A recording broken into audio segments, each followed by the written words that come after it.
BBC Nepali सेवाको साँझ पखबाट शरद केसीको नमस्कार। आज कार्यक्रममा कोरोना भाइरसबाट संक्रमित थप 200 भन्दा बढीको मृत्यु, स्वास्थ्य मन्त्रालयद्वारा सतर्क रहन अपील। केही हप्ता अझै पनि संक्रमण बढ्न सकिने देखिरहेको छ। निषेधाज्ञा पनि पूर्ण रूपमा पालना हुन नसकेको देखिन्छ। भारतमा विकसित नयाँ औषधिलाई कोभिड उपचारका लागि स्वीकृति। महामारी र निषेधाज्ञामा तनाव बढ्ने, तनावले गर्दा उच्च रक्तचाप अनि उच्च रक्तचापले स्वास्थ्यमै जोखिम। तर त्यो तनाव व्यवस्थापन गर्ने कसरी? शारीरिक श्रम गर्ने, लेखपढको काममा भुल्ने, धेरै समाचारहरू नहेर्ने, खानपानमा पनि राम्रोसँग ध्यान दिने गरेमा अहिलेको परिस्थितिमा तनाव चाहिँ अलि व्यवस्थित गर्न सकिन्छ। डाक्टर प्रकाश राज रेग्मीसँग कुराकानी। अनि गाजा र इजरायलमा जारी द्वन्द्वका बीच अमेरिकी विदेश मन्त्रीद्वारा तत्काल हिंसा अन्त्य गर्न आह्वान। तर सबभन्दा पहिले आजका प्रमुख विश्व समाचार। विनिता दाहालबाट समाचार सुन्नुहोस्। इजरायल र प्यालेस्टाइन बीच जारी द्वन्द्व दोस्रो साता प्रवेश गरेसँगै अमेरिकाले तत्काल हिंसा अन्त्य गर्न आह्वान गरेको छ। अमेरिकी विदेश मन्त्री एन्टोनी ब्लिन्कनले नागरिकहरू र खास गरी बच्चाहरूको हताहती हुनबाट जोगाउन इजरायल र प्यालेस्टिनीलाई आग्रह गरेका हुन्। अहिलेसम्म गाजामा 59 बालबालिका सहित करिब 200 जनाले ज्यान गुमाएका छन्। विदेश मन्त्री ब्लिन्कनले भने, हामी गाजामा रहेका हमास र अन्य समूहहरूलाई तत्काल रकेट हमला अन्त्य गर्न आह्वान गर्छौं र भविष्यमा शान्ति कायम गर्ने मौकालाई कमजोर पार्ने कारबाही नगर्न सबै पक्षलाई पनि अपील गर्छौं। अमेरिकी विदेश मन्त्रीको भनाई। आज गाजा क्षेत्रबाट प्रहार गरिएका रकेटले दक्षिणी इजरायलमा 3 जना घाइते भएका छन् भने इजरायली हवाई हमलामा परि प्यालेस्टिनी जिहादी समूहका उच्च कमान्डर मारिएका छन्। यसैबीच गाजा क्षेत्रमा रहेका स्वास्थ्य अधिकारीहरूले इजरायलको हवाई हमलामा परि घाइते भएका 1250 भन्दा बढी मानिसको उपचारका लागि स्वास्थ्य सामग्री तत्काल उपलब्ध गराउन अपील गरेका छन्। हिजो संयुक्त राष्ट्र संघले इन्धन आपूर्ति सकिन लागेको भन्दै त्यसले आधारभूत सेवामा बाधा पुर्याउन सक्ने चेतावनी दिएको थियो। धेरैजसो क्षेत्रमा यसअघि नै विद्युत आपूर्ति बन्द भइसकेको छ। इजरायलले इन्धनका गाडी भित्रिनका लागि अनुमति दिन अझै पनि सुरक्षित नरहेको राष्ट्रसङ्घलाई जनाएको छ। इजिप्टका 1200 भन्दा बढी चिकित्सकहरूले गाजामा गएर मानिसहरूको उपचार गर्न हस्ताक्षर गरिसकेका छन्। चुनावको पर्यवेक्षण गर्ने एउटा अग्रणी संस्था एसियन नेटवर्क फर फ्री इलेक्सन्सले गत वर्ष नोभेम्बरमा म्यानमारमा भएको देशव्यापी मतदानमा धाँधली भएको भन्ने आरोप अस्वीकार गरेको छ। उक्त स्वतन्त्र निकायले चुनावमा केही कमजोरी रहेको र त्यो खास गरी कोरोना भाइरसका कारण लगाइएको प्रतिबन्धका कारण भएको जनाएको छ। म्यानमारको सेनाले उक्त चुनावमा धाँधली भएको दावी गर्दै गत फेब्रुअरीमा नेत्री आङ सान सुचीको party National League for Democracy को सरकार विरुद्ध कु गरेको थियो। बैंककमा रहेका बीबीसीका जोनाथन हेड भन्छन्, This comprehensive report on last year's election was supposed to have been published. यो बृहत प्रतिवेदन 3 महिना अगाडि नै आउने ठानिएको थियो, तर सेनाले गरेको कुका कारण रोकियो। सूचीको पार्टीले म्यानमारका जनताको इच्छा प्रतिबिम्बित गरेको उक्त संस्थाले जनाएको छ। बीबीसीका जोनाथन हेडको भनाई। भारतको राजधानी दिल्लीको प्रहरीले अक्सिजन कन्सन्ट्रेटर कालो बजारी गरेर बेचेको घटनासँग जोडेर एकजना व्यापारीलाई पक्राउ गरेको छ। प्रहरीले नवनीत कलरा नाम गरेका ती व्यापारीको 3 वटा रेस्टुरेन्टमा झण्डै 2 साता अघि छापा मारेको थियो। प्रहरीले उनीमाथि चीनबाट आयात गरेर नाफा हुने भन्दा धेरै मूल्यमा कालो बजारी गरेको आरोप लगाएको छ। ती व्यापारीले भने आफूमाथिका आरोपहरू अस्वीकार गरेका छन्। भारतकै अर्को प्रसङ्गमा अत्यन्त गम्भीर भनिएको चक्रवातका कारण त्यहाँ अहिलेसम्म कम्तीमा 12 जनाको ज्यान गएको छ। गुजरात राज्यमा दशकौं यता देखिएको सबैभन्दा गम्भीर भनी व्याख्या गरिएको यो चक्रवातबाट जोगाउन तटीय क्षेत्रबाट 10,000 मानिसहरूलाई अन्यत्र सारिएको छ। उक्त चक्रवातकै कारण मुम्बईको अन्तर्राष्ट्रिय विमानस्थल पनि बन्द गरिएको छ। र रुसका विपक्षी नेता अलेक्सी नवाल्नीले आफ्नो संगठन अतिवादी रहेको भन्ने आरोप विरुद्ध संगठनको बचाउका लागि अदालतमा आफै भौतिक रूपमा उपस्थित हुन निवेदन दिएका छन्। मस्को स्थित अदालतले अर्को महिना जुन 9 सम्मका लागि सुनवाई पछि सारेको छ। अभियोजनकर्ताहरूले उनको भ्रष्टाचार विरोधी संगठन र त्यसका क्षेत्रीय केन्द्रहरूलाई आफ्नै शैलीको इस्लामिक स्टेट जस्तो अतिवादी अन्तर्गत परोस् भन्ने चाहेका छन्। नवाल्नीले आफ्ना समर्थकहरू विरुद्ध लागे लागेका अभियोजनबाट जोगाउन क्षेत्रीय कार्यालय बन्द गरिसकेका छन्। यो BBC नेपाली सेवा हो।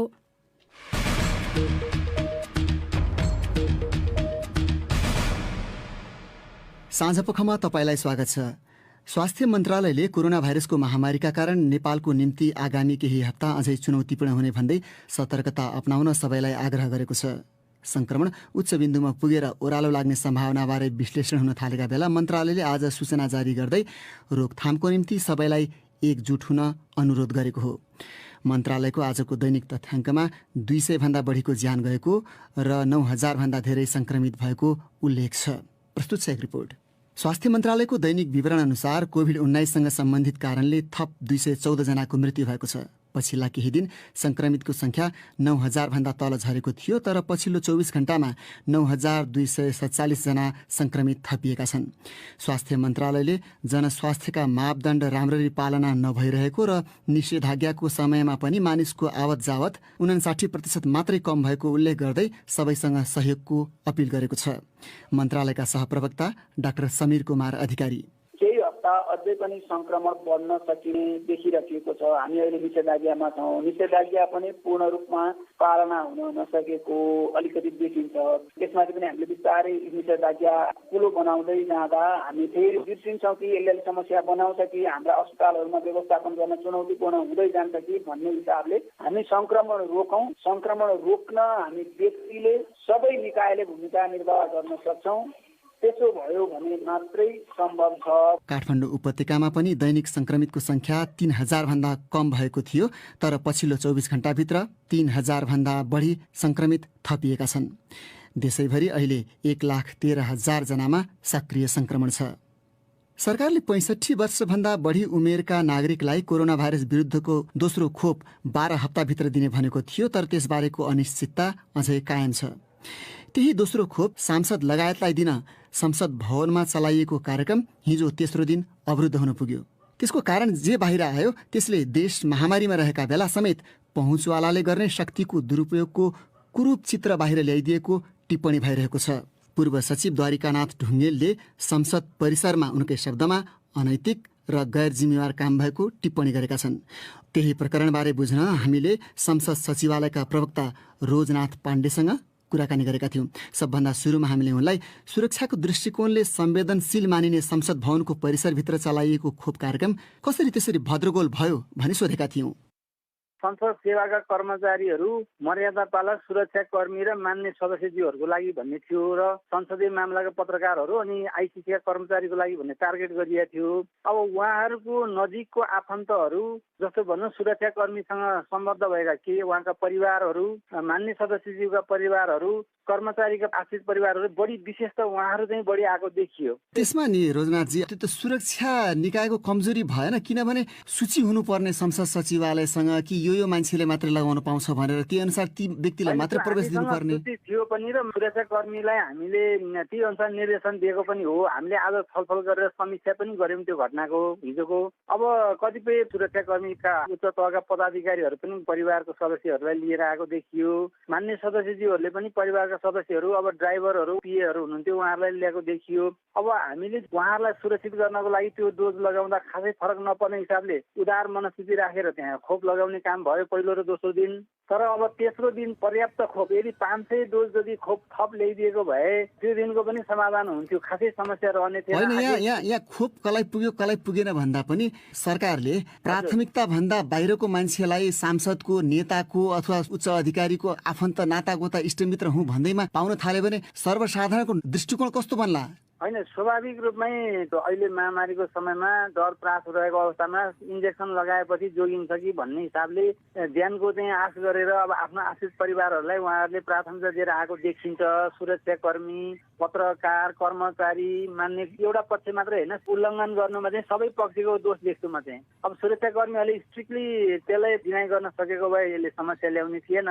अब त्यसलाई समीक्षा गरेर आगामी दिनमा चाहिँ कार्यक्रमलाई थप व्यवस्थित गरेर जानुपर्छ भनेर हामीले आफ्नो समीक्षा चाहिँ गरेका छौँ। खास गरी सांसदहरूले यो भोट हाल्न चाहिँ मतदान केन्द्रमा जाने, खोप लगाउन पनि खोप केन्द्रमा जान नसक्ने स्थिति हो। खोप केन्द्रमा गएर लगाए त कम्तीमा यस्तो विसङ्गति त रोकिन्थ्यो होला नि। संसद सचिवालयले किन यस्तो सुविधा दिएको यति धेरै यस्तो महामारीको बेलामा? जुन पहिलो खोप लगाइ लगाइसकेपछि कोभिसिल्ड लगाउनको लागि अर्को सेकेन्ड डोजको लागि काहीँ शेड्युल प्रकाशन भएन। होइन, योभन्दा पहिले कोभिसिल्डको पनि दोस्रो डोज फ्रन्ट लाइनमा काम गर्ने लगाए। छैन दिएको छैन। यो पहिलो डोज मात्रै दिएको योभन्दा अगाडि। दोस्रो डोज भनेकै हामीले अहिले व्यवस्था गरेको नि विशेष परिस्थितिमा गरेको हो। चाइनिज खोपको मात्रै सेकेन्ड डोजको अहिले शेड्युल आइरहेको छ। होइन रोजनाथजी, तपाईँलाई जानकारी नहोला, पहिले पनि दोस्रो डोजको लागि सूचना निकालेर सरकारले विभिन्न ठाउँमा खोप केन्द्र पनि खडा गरेर दियो पनि होइन। त्यो बेलामा सांसदहरूलाई व्यवस्था गर्न सकिहालिन्थ्यो नि। त्यसो हो भने त्यो कुरा चाहिँ अब मेरो जानकारीमा नआएको एउटा कुरा हो। तर सचिवालयले स्वास्थ्य मन्त्रालयसँग माग गर्दाखेरि धेरै अगाडिदेखि हामी प्रयत्न गरेको हो। हामीले त्यहाँबाट अनुमति नपाएर उहाँहरूले लिमिटेड छ, स्टक छैन भनिसकेपछि कतिपय मान्य सदस्यज्यूहरूलाई हामीले आर्मी हस्पिटलमा लगेर खोप लगाएको अवस्था हो। केही विशेष परिस्थितिमा उहाँहरू चाहिँ यहाँ भाग लिन नसक्ने अवस्था भएको हुनाले त्यसो पनि गरिया हो। अब आम जनमानसको लागि उपलब्ध हुने गरी आएको नभएरै यो सबैतिरबाट मान्छेहरू ओहिरिएको भन्ने मलाई लाग्छ। ओहिरिन त ओहिरिए, तर कहाँ ओहिरिए भन्ने कुरा हो। संसद भवनभित्र त्यसरी मान्छे ओहिरिने पनि हुन्छ भने यो सरकारले सामाजिक दूरी विकल्प सरकारले दिन नसकेपछि र यो ठाउँमा खुल्यो भनिसकेपछि अब त्यहाँ आश गर्नु स्वाभाविकै रह्यो। हाम्रो म्यानेजमेन्टको कमी कमजोरीलाई चाहिँ हामी सुधारेर जान्छौँ। उनी थिए संघीय संसद सचिवालयका प्रवक्ता रोजनाथ पाण्डे। कोरोना भाइरस संक्रमित बिरामीको उपचारमा प्रयोग गर्ने उद्देश्यले भारतमा स्थानीय रूपमा विकसित एउटा नयाँ औषधिले स्वीकृति पाएको छ। औषधिसँग सम्बन्धित विषय हेर्ने भारतको सरकारी निकायले 2DG नामक औषधिलाई आपतकालीन प्रयोगको निम्ति अनुमति दिएको हो। कोभिडबाट अति प्रभावित राजधानी दिल्लीका अस्पतालहरूमा त्यो औषधि पहिलो पटक प्रयोग गरिनेछ। बीबीसीका विवरणहरूमा आधारित रिपोर्ट सुन्नुहोस् रमा पराजुलीबाट। सरकारले जारी गरेको विज्ञप्तिमा उक्त औषधि कोभिडबाट पीडित भएकाहरूका लागि अत्यन्तै लाभदायक रहेको उल्लेख छ। तर केही आलोचकहरूले कोभिड उपचारका लागि उक्त औषधिलाई आपतकालीन स्वीकृति दिँदा आवश्यक पर्ने तथ्याङ्क उपलब्ध नभएको औल्याएका छन्। 2-deoxyD-ग्लुकोज वा 2DG औषधि डिफेन्स रिसर्च डेभलपमेन्ट अर्गनाइजेसन DRDO-ले डाक्टर रेड्डीज नाम गरेको औषधि उत्पादकसँगको सहकार्यमा विकास गरेको हो। सरकारी विज्ञप्तिमा भनिएको छ, क्लिनिकल परीक्षणका नतिजाहरूले यो मलिक्युलले अस्पताल भर्ना भएका बिरामीहरूलाई छिटो निको हुन सहयोग गर्छ र अक्सिजन प्रतिको निर्भरता कम गर्छ। तर स्वास्थ्य विज्ञहरूले मानिसहरूमा गरिएको परीक्षणमा औषधिको प्रभावबारे प्रकाशित डेटाको कमीले यसको प्रभावकारिताबारे प्रश्न उत्पन्न भएको बताएका छन्। उक्त औषधि खासमा क्यान्सर रोगको उपचारका लागि विकास तथा परीक्षण गरिएको तर लामो समयसम्म प्रयोग गर्दा समेत स्वीकृत नगरिएको उनीहरूले औल्याएका छन्। अहिलेसम्म कोभिड-19 को कुनै अचूक उपचार छैन र लक्षण कम गर्नका लागि प्रयोग हुने औषधिहरूको कोरोना भाइरस महामारीको दोस्रो लहरसँग सङ्घर्ष गरिरहेको भारतमा नाटकीय रूपमा अभाव देखिएको छ। 2,40,00,000 जनामा संक्रमण र 2,70,000 जनाको मृत्यु भएको भारत अहिले कोरोना भाइरसको विश्वव्यापी महामारीको केन्द्रबिन्दु बनेको छ। केही साता यता मृत्यु हुने बिरामीको संख्या बढेसँगै घातक दोस्रो लहरले भारतका कैयौं क्षेत्रमा क्षति पुर्याएको छ। कैयौं अस्पतालहरू छैया र अक्सिजनको अभावका कारण सामान्य उपचार दिन पनि नसक्ने अवस्थामा पुगेका छन्। भारतका धेरै मसान घाटमा पनि ठूलो चाप परेको छ। अहिलेको संकटलाई कम गर्नका लागि आवश्यक खोप अभियानले पनि अपेक्षाकृत ढंगमा गति लिन सकेको छैन। सरकारी विज्ञप्तिमा यो औषधि मध्यमदेखि गम्भीर स्थितिमा रहेका बिरामीहरूलाई उपलब्ध गराइने एडजंक्ट थेरापी अर्थात् सहायक उपचार विधिमा प्रयोग हुने उल्लेख गरिएको छ। अब श्रोता प्रतिक्रिया साथीहरू रमा पराजुली र विनिता दाहालबाट। सामाजिक सञ्जाल फेसबुक र ट्विटरमा आज हामीले सोधेका थियौं, नेपालमा अहिले पुष्टि भएका कोरोना भाइरस सक्रिय संक्रमित मध्ये 1,00,000 जनाभन्दा बढी घरमै बसिरहेका छन्। यदि तपाईँ आफू वा परिवारमा अरू कोही कोभिड-19 भएर घरमै बस्नु भएको छ भने तपाईले आफ्नो परिवारको र समुदायको सुरक्षाका लागि कस्ता सावधानी अपनाउने गर्नुभएको छ? प्राप्त जवाफमध्ये केहीलाई हामी यहाँ प्रस्तुत गर्दैछौं। किरण खनालले लेखेका छन्, म सहित हाम्रो 5 जनाको सिङ्गो परिवार नै कोरोना भाइरस संक्रमित भयौं। हामी घरबाट बाहिर कहीँ कतै निस्किएनौं। घरमा आवश्यक परेको सामान आफन्त मार्फत मगाएर घरको गेटमा राख्न लगाउने गर्थ्यौं। कोरोना भाइरसले कसैलाई बढी असर गर्छ त कसैलाई कम। त्यसैले घरमा जसले जे सक्छ त्यही काम मिलेर गर्ने र एक आपसमा सहयोग गर्ने गर्थ्यौं। त्यसैले म त भन्छु, यदि छिमेकमा कसैलाई गाह्रो अप्ठ्यारो छ भने पनि सक्दो सहयोग गर्ने गरौं। उसको घरमै जानुपर्छ, सँगै बस्नुपर्छ भन्ने होइन। आर्थिक, पारिवारिक अनि वस्तुगत सामान सहयोग जे सकिन्छ र आवश्यक छ त्यही गरौं। रञ्जिता शर्माको धारणा छ कोरोना भाइरसका बिरामी र परिवारको बारेमा खुलेर पहिचान नदिइएको यो अवस्थामा म संक्रमित छु भन्न मानिसहरू डराएका छन्। यस्तो बेलामा यो प्रश्नको सजिलोसँग उत्तर आउनेमा शंका लाग्छ। हरि केसीले बागलुङबाट लेखेका छन्, हाम्रो गाउँघरतिर भर्खर कोरोना भाइरसका बिरामीहरू देखिन थालेका छन्। औसतमा विकट ठाउँ भएकोले यहाँका जनतामा सूचना र ज्ञानको कमी रहेको छ। कान्छा दुमजानले फेसबुकमा लेखेका छन्, अहिलेको यो अवस्थामा अस्पताल जाने भन्दा पनि घरमै सुरक्षित बसेको छु। दैनिक क्रियाकलापमा परिवर्तन गरी समय समयमा साबुन पानीले हात धुने गरेको छु। तातो पानी पिउँछु। म रहेको पहाडी जिल्लामा त्यति धेरै संक्रमण देखिएको छैन, तर पनि रोग लागेर उपचार गर्नुभन्दा रोग लाग्न नदिने प्रयत्न गरेर सुरक्षित बसेको छु। बालकृष्ण सेडाई लेख्छन्, सरकारले भनेका सुरक्षाका मापदण्ड अपनाएर बस्ने, चिन्तामुक्त हुन कोसिस गर्ने, अनावश्यक सामाजिक सञ्जालको प्रयोग नगर्ने, पुस्तक पढ्ने र लेख्ने काम गर्ने, परिवारका सदस्यले एक अर्काको ख्याल राख्ने, सकेको काम रमाइलो मानेर गर्ने, आफन्त र छिमेकीसँग समय समयमा दूरी कायम गरेर कुरा गर्ने। हेमन्त भट्टले ट्विटरमा लेखेका छन्, मनोबल उच्च राखी अनावश्यक र भ्रमपूर्ण समाचारको पछि नलागी पोषणयुक्त खाना खाएर बसेका छौं। निषेधाज्ञाको समयमा भान्सालाई अस्पताल र खानेकुरालाई औषधि सम्झेर खाए कोरोना भाइरसलाई सजिलै परास्त गर्न सकिन्छ। केपी पाण्डेले लेखेका छन्, अहिलेसम्म संक्रमण भएको छैन। यदि संक्रमित भए घरमा छुट्टै कोठामा बस्छु र आफूले प्रयोग गर्ने शौचालय अरूलाई प्रयोग गर्न दिन्न। अन्य जिल्लाहरूमा जस्तै नुवाकोटमा पनि निषेधाज्ञा जारी छ, तर त्यहाँका किसानहरू यति बेला मास्क लगाएर खेतबारीमा व्यस्त छन्। नुवाकोटबाट शक्तिमाया तामाङ भन्छन्, अहिले कोरोनाको डरसँगै पाकेको अन्न बाली कसरी चाँडो घरमा भित्र्याउने भन्ने चिन्ताले सताएको कृषकहरू बताउँछन्। त्यस्तै अहिले धान र कोदोको बिउ राख्ने समय भएकाले आफूहरू बिउ राख्न व्यस्त रहेको मेगाङ गाउँपालिका वडा नम्बर 6 का सिंह बहादुर तामाङले बताए। बिउ राख्ने बेला भयो, बिउ राख्नै पर्यो। नगरौँ भने वस्तु पनि भोकै, आफू पनि भोकै। त्यही भएर हामी चाहिँ खेतको काम चाहिँ गर्दैछु। लकडाउनलाई पनि पालना गर्दैछु। यताउति जानु पर्यो भने मास्क लाएर एकदम टाढा टाढामा हिँड्छु। कोरोनाको जोखिम भन्दा पनि विगतमा झै असिना आयो भने बारीमा पाकिसकेको अन्न भित्राउन पाइँदैन कि भन्ने चिन्ताले सताएको कृषकहरू बताउँछन्। दैनिक कृषि काममा व्यस्त भए तापनि कोरोना रोगबाट बच्नका लागि आफूहरूले सुरक्षित विधि अपनाउन थालेको कृषकहरूले बताए। नुवाकोट तारकेश्वर गाउँपालिका फलाटेका सपना तामाङले आफूहरू समुदायमा मिलेर पर्म गरे तापनि स्वास्थ्य मापदण्ड पालना गरेर मात्र खेतबारीको काम गर्दै आएको बताइन्। खेती किसान गर्ने व्यक्तिलाई त लकडाउन भए पनि अब काम त गर्नु पर्यो, काम गरेर त खानु पर्यो। हामी पालै पालो त्यो मकै गोड्ने, धानको बिउहरू राख्ने, कोदोको बिउ राख्ने गरिरहेछौँ। कोरोना भाइरसबाट बच्न नागरिकहरू आफैमा पनि सचेत हुनुपर्ने अधिकारीहरू बताउँछन्। त्रिशुली अस्पताल नुवाकोटका मेडिकल सुपरिन्टेन्डेन्ट डाक्टर दीपेन्द्र पाण्डेले कोरोना भाइरस अन्य सर्ने रोग भन्दा कयौं गुणा छिटो फैलिरहेकाले सबै नागरिकले स्वास्थ्य मापदण्ड पालन गर्न सुझाव दिँदै भने, कृषि कार्य गर्दाखेरि समूहमा नगर्ने, थोरै थोरै मान्छेहरू मिलेर गर्ने, बरु बिहान दिउँसो बेलुका 3 टाइम 4 टाइम गर्ने, तर एकैचोटि धेरै मान्छेहरूले नगर्ने, भिडभाड नगर्ने। कोही बाहिरबाट कोही व्यक्तिहरू आएको छ, व्यापारीहरू कोही किन्न आएको छ भने अलिक टाढै बसेर व्यवसाय गर्नु पर्यो। कोरोना भाइरस रुगाखोकी लाग्दा जस्तै लक्षणहरू देखिए तापनि जटिल बन्दै जाने हुँदा सबै नागरिकले यसबाट बच्ने उपायहरू अपनाउन स्वास्थ्य कर्मीहरूले सुझाव दिएका छन्। शक्तिमाया तामाङ, बीबीसी, नुवाकोट। एउटा अन्तर्राष्ट्रिय विषय। इजरायलको दक्षिणी शहरमा प्यालेस्टिनी विद्रोही समूहले रकेटहरू प्रहार गरेपछि इजरायलले आज गाजा क्षेत्रमा दर्जनौं हवाई हमलाहरू गरेको छ। अमेरिकी विदेश मन्त्रीले तत्काल हिंसा अन्त्य गर्न आह्वान गरेका छन्। बीबीसी विवरणहरूमा आधारित रिपोर्ट विनिता दाहालबाट।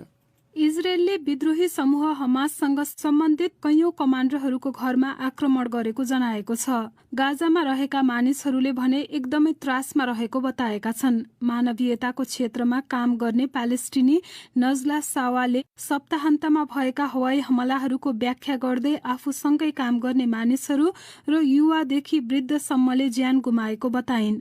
इजरायली सेनाले आज बिहानी प्रहर सुरु हुनु अगावै 50 वटा भन्दा बढी युद्ध विमान 20 मिनेटसम्मका लागि गाजामा हमला गरेको जनाएको छ।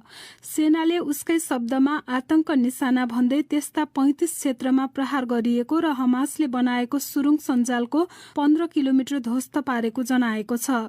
इजरायलले गत साताभर देशभित्र 3000 भन्दा बढी रकेटहरू प्रहार भएको जनाएको छ। यसैबीच गाजामा प्यालेस्टिनी अधिकारीहरूले रातभर भएका हमलाका कारण धेरै क्षेत्रमा विद्युत आपूर्ति रोकिएको र सयौं घरहरू र अन्य भवनहरू भत्किएको जनाएका छन्।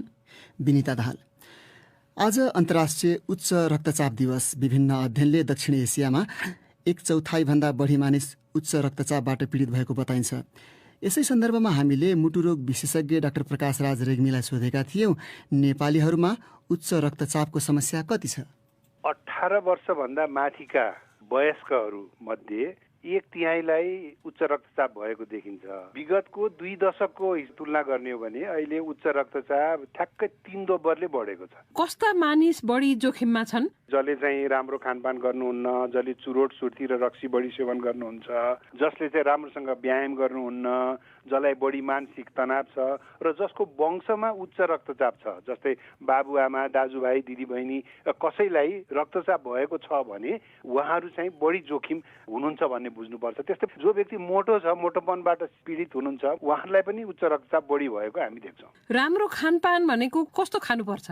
फलफुल, यो हरियो सागपात, गेडागुडी, कम नुन, कम चिल्लो, कम गुलियो भएको खानपान राम्रो खानपान हो। अब तयारी खानेकुराहरू, जङ्क फुड जसमा धेरै चिल्लो, धेरै नुनिलो, चिल्लोमा तारेको, त्यस्तै बोतलमा भरिएका यी गुलिया पेय पदार्थहरू, कोका कोला, पेप्सी जस्ता खानेकुराहरू चाहिँ नराम्रो खानेकुरा भन्छौँ। हरियो सागपात, फलफुल र ताजा खानेकुरा चाहिँ स्वस्थ खानेकुरामा पर्छ। व्यायाम कस्तो, कति बेला, कसरी गर्ने? कसरी व्यायाम गर्नुपर्छ भन्ने छैन। विज्ञानले त दैनिक आधा घण्टा छिटो छिटो गतिमा हिँड्यो भने पनि त्यो राम्रै व्यायाम हुन्छ। होइन अब हिँड्ने परिस्थिति छैन भने कोठाइमा बसेर योग प्राणायाम आदि पनि गर्न सकिन्छ। ट्रेडमिलहरू राखेर पनि व्यायाम गर्न सकिन्छ। कोठाभित्र बसिरहनु भएन, अफिसमा काम गर्दा पनि यताबाट उता, उताबाट यता हिँड्ने ओर्ने गरिरह्यो भने पनि व्यायाम हुन्छ। घरमा करेसाबारीमा, फुलबारीमा काम गर्दा पनि व्यायाम हुन्छ। घरभित्रको कामहरू पुस्ने सफा गर्ने गर्दा पनि व्यायाम हुन्छ। शारीरिक सक्रियता मुख्य हो। अहिले संसारभर महामारी चलिरहेको छ। महामारीले चाहिँ यो रक्तचापलाई कस्तो असर पारिरहेको छ? यो महामारीले रक्तचापलाई ठुलै असर पारेको छ। किनभने जो उच्च रक्तचापबाट पीडित हुनुहुन्छ, कोभिड-19 को कारणबाट उहाँहरूको मृत्यु हुने सम्भावना उच्च रक्तचाप नभएकाहरूको तुलनामा बढी छ। अनि महामारीले मान्छेलाई तनाव गराइरहेछ नि, जुन एङ्जाइटी भन्छन्, त्यसले रक्तचापलाई केही असर पारेको छ कि छैन? एकदमै पारेको छ। जो लकडाउनमा घरैभित्र बस्नु भएको छ, कतिको काम अहिले छैन, उहाँहरूको रोजगार गुमेको छ, यो अहिलेको यो परिस्थितिमा मानसिक तनाव अत्यधिक भएको अवस्था छ र यो उच्च रक्तचापको एउटा प्रमुख कारण चाहिँ मानसिक तनाव पनि हो। त्यसैले अहिलेको महामारीमा मानिसहरू जसको ब्लड प्रेसर बढेको थियो र उहाँहरूलाई ब्लड प्रेसर बढेको अवस्था छ, जो ब्लड प्रेसरबाट पीडित हुनुहुन्थ्यो उहाँहरूको ब्लड प्रेसर अहिले नियन्त्रण भन्दा बाहिर गएको अवस्था छ। जसले औषधि खाइरहनु भएको छ उहाँहरूले त्यो खाइरहेको औषधिले नपुगिरहेको अवस्था छ। छिमेकी कहाँ हेर्यो, परिवारभित्र हेर्यो, नातेदारलाई हेर्यो, कोरोना भाइरस घर घरमा पुगेको जस्तो देखिन्छ। यस्तो बेलामा सबैलाई तनाव भइराखेको छ। त्यो तनाव नलिनलाई के गर्नु पर्ला त? अब अहिले तनाव लिन्न भन्दाखेरि पनि मानिसलाई तनाव आउँछ। मान्छेका आफन्त मरिरहेको अवस्था छ। अब न्युजमा चाहिँ सुनिरहेको छ अक्सिजन छैन, बेड छैन, भेन्टिलेटर छैन। अब यो अहिलेको परिस्थितिमा तनाव नलिने भन्दा पनि तनाव व्यवस्थित गर्नतिर लाग्नुपर्छ। तनाव व्यवस्थापन कसरी गर्ने त? अब धेरै न्युज पनि सुनिरहनु हुँदैन। एउटा कुरा कुनै काममा भुल्नुपर्छ। योग प्राणायामतिर लाग्यो भने पनि अलिकति यो तनाव व्यवस्थापनमा फाइदा हुन्छ। गरिष्ठ खानेकुराहरू नखाएर मनलाई शीतल गराउने फलफुल सागसब्जीहरू खायो भने पनि मान्छेलाई तनाव कम हुन्छ। त्यसैले घरमै बस्दाखेरि महामारीको समयमा बढी शारीरिक श्रम गर्ने, कुनै राम्रो काममा, लेखपढको काममा भुल्ने, हेरै समाचारहरू नहेर्ने, खानपानमा पनि राम्रोसँग ध्यान दिने गरेमा अहिलेको परिस्थितिमा तनाव चाहिँ अलि व्यवस्थित गर्न सकिन्छ। उनी थिए मुटुरोग विशेषज्ञ डाक्टर प्रकाश राज रेग्मी। रमा पराजुलीसँग कुरा गर्दै अन्तर्वार्तामा चर्चा गरिए जस्तै अस्पतालमा बेड नपाएको, उपचार नपाएर भौतारिएको, मृत्यु भएको, एम्बुलेन्सले बिरामी बोक्न नपाएको, यस्तै यस्तै समाचार हिजो आज निकै आउने गर्छन्। त्यसले संक्रमित भएका र नभएका सबैमा भय र चिन्ता सिर्जना गरेको देखिन्छ। धेरै समय सामाजिक सञ्जालमा बिताउनेहरू झन् विभिन्न खाले मानसिक समस्याहरूसँग जुधिरहेको विज्ञहरू बताउँछन्। थप चर्चा मतिना त्वानाबासुको यो रिपोर्टमा। पहिलो लहरमा जति चिन्ता र अनिश्चितता थियो त्यो भन्दा धेरै चिन्ता र अनिश्चितता अहिले भइरहेको झौखेलकी समिता लम्साल बताउँछिन्। यो टाइम चाहिँ कस्तो भएको छ नि, कतिजना आफ्नै रिलेटिभ्स अथवा अब वरिपरि पनि डेथ भयो कोभिडले गर्दा अलिकति स्ट्रेस बढ्दो रहेछ म्याम। किनभने अब घरमा यहाँ कसरी लाग्यो के गर्यो भने त अक्सिजन पनि पाइँदैन भन्ने सिचुएसन आइसक्यो नि त। कोरोना भाइरसको त्रास नछिरेको घर भेट्टाउन त्यति सजिलो छैन अनि नडराएको मान्छे पनि। हेटौडामा पनि पछिल्लो समय संक्रमण भत्तै बढेपछि आफ्नो र परिवारको स्वास्थ्य र सुरक्षा बारे चिन्ता बढेको स्थानीय बासिन्दा दयालक्ष्मी श्रेष्ठ बताउँछिन्। सबै गएर टोयलेटमा है छुट्टै छैन, एउटा तल एउटा माथि। टोयलेट जाँदा पनि हतपट पानीले पखालेर माथि गर्ने। जसको परिवारमा ज्येष्ठ नागरिक र दीर्घ रोगका बिरामीहरू छन् उनीहरू झनै भयभीत देखिन्छन्। संक्रमण भइसकेकाहरू पनि अस्पताल जानुपर्ने स्थिति आउला भन्ने चिन्ताले पिरोलिएका छन्। अस्पताल गइहाले पनि घर फर्कन पाइने हो कि होइन भन्ने चिन्ताले ग्रस्त छन्। यस्तोमा आफ्नो र परिवारका अन्य सदस्यको मनोबल उच्च राख्नुको विकल्प नहुने अनुभव छ रिना तिमिलाको, जसको 14 सदस्यीय परिवारमा अधिकांशलाई यति बेला कोभिड-19ले गाँजेको छ। अहिलेको समयमा आफूले आफूलाई हेर्ने हो, 24 घण्टा चिन्तित भएर कोरोनासँग डराएर भाग्नु भन्दा पनि कोरोनासँग कसरी फाइट गर्ने भन्ने कुरालाई ध्यान बढाउनु पर्ने हुन्छ। पहिले जस्तै यो महामारीमा पनि महिलाहरू अरूभन्दा बढी संकटमा रहेको जानकारहरू बताउँछन्। घरेलु हिंसाको प्रबल सम्भावना बीच परिवारको रेखदेख गर्दा आफ्नै लागि समय निकाल्न नसक्ने अवस्थाले उनीहरूको शारीरिक र मानसिक स्वास्थ्यमा पर्ने असर चिन्ताको विषय भएको उनीहरू बताउँछन्। आफू संक्रमित हुन परेमा आउन सक्ने जटिलतासँग बारम्बार डर लाग्ने, आत्तिने, भोक र निन्द्रा नलाग्ने, डरलाग्दा सपना देख्ने र निन्द्रामा कराउने, हातखुट्टा र जिउ काम्ने, टाउको र शरीर दुख्ने, मुटुको धड्कन अनावश्यक रूपमा बढ्ने जस्ता मानसिक स्वास्थ्यसँग सम्बन्धित समस्याहरू हुन सक्ने मनोविदहरू बताउँछन्। तर महिलाहरूले आफूमा भएको अदम्य साहस र संयमित भई कुनै पनि अप्ठ्यारा अवस्थाहरूसँग जुझ्न सक्ने क्षमताको पहिचान गर्न सुझाउँछिन् मनोविद गंगा पाठक। म उभिन सके मैले उनीहरूलाई पनि उभ्याउन सक्छु भनेर जति सुकै समय नभेटे पनि होइन 1 घण्टा भने पनि दिनमा चाहिँ आफूमा चाहिँ एउटा पोजिटिभ भाइब्स ल्याउनलाई के गर्न सक्छु मैले भनेर गर्नु चाहिँ पर्छ। यति गर्दा गर्दै कसैलाई डर त्रासका कारण कुनै मानसिक स्वास्थ्यसँग सम्बन्धित सेवा आवश्यक परेमा फोन वा इन्टरनेट मार्फत सेवा लिन सक्ने सीएमसी नेपालका वरिष्ठ मनोचिकित्सक डाक्टर कपिल देव उपाध्याय बताउँछन्। सीएमसी नेपाल ORGNP मा गयो भने त्यहाँ सबै अरू गर्ने अर्गनाइजेसनहरूको नामहरू चाहिँ लेखिया छ। तर मलाई जहाँसम्म लाग्छ कि हामीले मिडियाहरू हेर्ने चलाउने यो थाहा पाउने मान्छेलाई त यो कुरा थाहा छ, तर गाउँका मान्छेलाई जसलाई प्रब्लम परेको छ उनीहरूलाई धेरैलाई यो कुरा चाहिँ थाहा छैन। आर्यघाटको तस्विर, अस्पतालको हृदय विदारक दृश्य, त्यस्तै मृत्यु हुने बित्तिकै सामाजिक सञ्जालमा आउने श्रद्धाञ्जलीहरूले आतंक मचाउने गरेको भन्दै त्यस्ता काम तत्काल बन्द गरिदिए परिवारको हिम्मत बढाउनमा थोरै भए पनि सहज हुने अधिकांश परिवारका महिलाहरू बताउँछन्। मतिना त्वाना बासु, BBC काठमाडौँ। अब अन्त्यमा प्रमुख विश्व समाचार संक्षेपमा। इजरायल र गाजा बीच जारी द्वन्द्व दोस्रो साता प्रवेश गरेसँगै अमेरिकाले नागरिकहरू र खास गरी बच्चाहरूको हताहती हुनबाट जोगाउन र हिंसा अन्त्य गर्न सबै पक्षलाई आग्रह गरेको छ। अमेरिकामा महिलालाई गर्भपतन गर्न पाउने अधिकार दिएको एउटा फैसला विरुद्ध परेको मुद्दाको सुनवाई गर्न सर्वोच्च अदालतले सहमति जनाएको छ। चुनावको पर्यवेक्षण गर्ने एउटा अग्रणी संस्थाले गत वर्ष नोभेम्बरमा म्यानमारमा भएको देशव्यापी मतदानमा धाँधली भएको भन्ने आरोप अस्वीकार गरेको छ। अत्यन्त गम्भीर भनिएको चक्रवातका कारण भारतमा अहिलेसम्म कम्तीमा 12 जनाको ज्यान गएको छ। चक्रवातबाट जोगाउन तटीय क्षेत्रबाट 10,000 मानिसहरूलाई अन्यत्र सारिएको छ।